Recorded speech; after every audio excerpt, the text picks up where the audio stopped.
Good morning students. Class 9th में बेटा आज आपका आगे का टॉपिक है कि हमने पढ़ा था कल सोनार विधि। सोनार विधि क्या होती है? सोनार विधि वह होती है जो समुद्र की गहराई का मापन करती है। तो इसमें दे रखा है सोनार की तकनीक का उपयोग समुद्र की गहराई ज्ञात करने तथा जल के अंदर स्थित जैसे चट्टान हो गए, हमारी घाटियाँ, पनडुब्बियाँ, हिमशैल, डूबे हुए जहाज आदि की जानकारी प्राप्त करने के लिए इसका उपयोग किया जाता है। जैसा कि पहले वर्णन किया गया है, चमगादड़ गहन अंधकार में अपने भोजन को खोजने के लिए उड़ते समय पराध्वनि तरंगे क्या करती है? उत्सर्जित करती है अर्थात उत्पन्न करती है तथा परावर्तन के पश्चात इनका संसूचन करता है। चमगादड़ द्वारा उत्पन्न उच्च तारतव के पराध्वनि स्पंद अवरोधों या कीटों से परावर्तित होकर चमगादड़ के जो कान हैं के कानों तक पहुंच जाते हैं और उसे पता चल जाता है कि इन परावर्ती स्पंदों की प्रकृति से चमगादड़ को क्या हो जाता है बेटा? पता चल जाता है कि अवरोध या कीट कहाँ पर है, कि मेरा शिकार कहाँ पर है। और यह किस प्रकार का है कि पोर्पोइज मछलियाँ भी अंधेरे में संचालन व भोजन की खोज में पराध्वनि का उपयोग करते हैं तथा अल्ट्रा वेव का उत्पन्न करती हैं।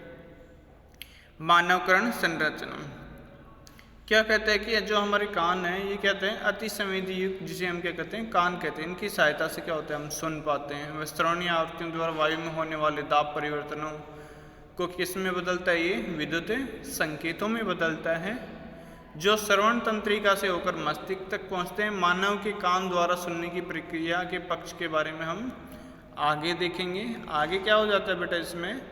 इसमें आगे आ जाता है हमारा कि एक पतली क्या होती है? हमारे कान के पास में एक पतली झिल्ली होती है। जो पतली झिल्ली होती है वो क्या काम करती है? उसे क्या कहते हैं हम? कर्णपटय कहते हैं।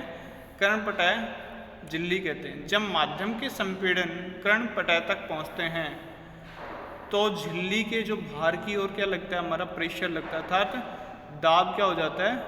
बढ़ जाता है। और यह कर्णपटय क्या होता है? को क्या करता है? अंदर की तरफ धकेलता है अर्थात अंदर की तरफ दबाता है।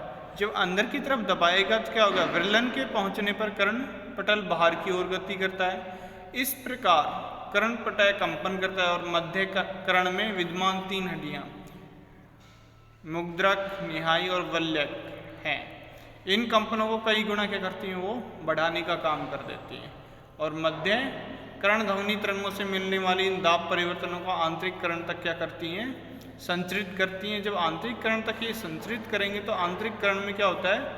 कर्णावर्त द्वारा दाब परिवर्तन को किस में बदलती है? विद्युत संकेतों में परिवर्तित कर देती है। जब ये विद्युत संकेतों में परिवर्तित करती है तो इन विद्युत संकेतों को श्रवण तंत्रिका द्वारा मस्तिष्क तक क्या कर दिया जाता है? मस्तिष्क तक भेज दिया जाता है। जब मस्तिष्क तक भेजा जाएगा तो क्या होगा कि मस्तिष्क इनकी ध्वनि के रूप में क्या करता है? व्याख्या करता है। और जो भारी का कान उसको क्या कहते हैं हम? कर्ण पल्लव कहते हैं। भारी कान होता है उसको क्या कहते हैं? कर्ण पल्लव कहते हैं। जो ये होता है हमारा जो बना हुआ है उसके अभाव के जो हिस्सा होता है उसे हम क्या कहते हैं? कर्ण पल्लव कहते हैं, जिसे डायग्राम में दिखा रखा है आपको। क्लियर?